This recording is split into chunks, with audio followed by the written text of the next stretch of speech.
Si Kimberly Suyap Chu, ipinanganak noong April 19, 1990, o mas kilala bilang Kim Chu, ay isang aktres na Pilipina-Chinese.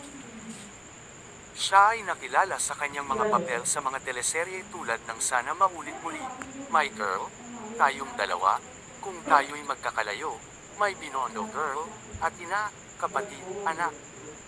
Unang nagwagi sa Pinoy Big Brother, Teen Edition, si Chu ay bahagi ng mga homegrown talents ng ABS-CBN sa ilalim ng Star Magic. Si Chu, ang ika-4 na anak sa 5 magkakapatid, madalas siyang naglilipat ng tirahan noong bata pa siya.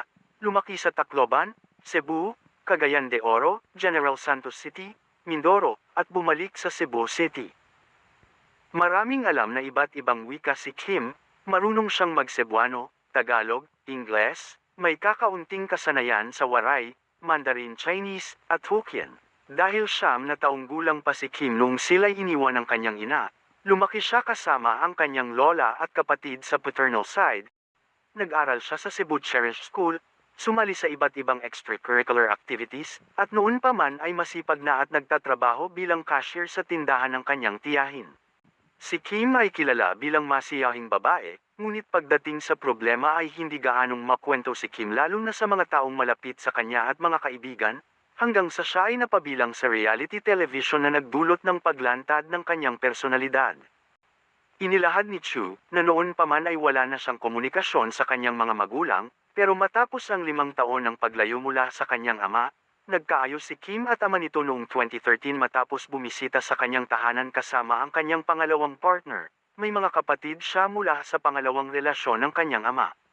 Isang buwan pagkatapos ng kanyang pagkikita sa ama, ang kanyang inang si Luella ay nakoma at nagdulot sa kanya pagkasawi, kahit nasa ibang bansa ay pinuntahan agad ito ni Kim. Ang kanyang ina ay pumanaw dahil sa brain aneurysm. At nakaapekto ito sa trabaho at mga eksena sa pagganap ni Kim. Inamin ng aktres na mabigat ang kanyang nararamdaman lalo't napapatungkol ito sa kanyang ina. Nagsimula ang karera ni Kim Suyap Chu sa pagwawagi niya sa reality series na Pinoy Big Brother Teen Edition. Dahil sa show, iniwan ni Chu ang kanyang hometown sa Cebu City at lumipat sa Manila. Kilala siyang Chinese cutie from Cebu, at kasama ang iba pang housemates, pumasok sila sa bahay ni Kuya noong April 23, 2006. Pagkatapos ng 42 araw sa bahay ni Kuya, siya ang itinanghal na Teen Big Winner na may 41.4% ng kabuoang boto sa Aliw Theater sa loob ng Cultural Center of the Philippines Complex sa Pasay City. Siya ang nag-iisang housemate na hindi kailanman na-nominate para sa eviction. Don't forget to follow our FB page for more updates. Pag nagsama tayo na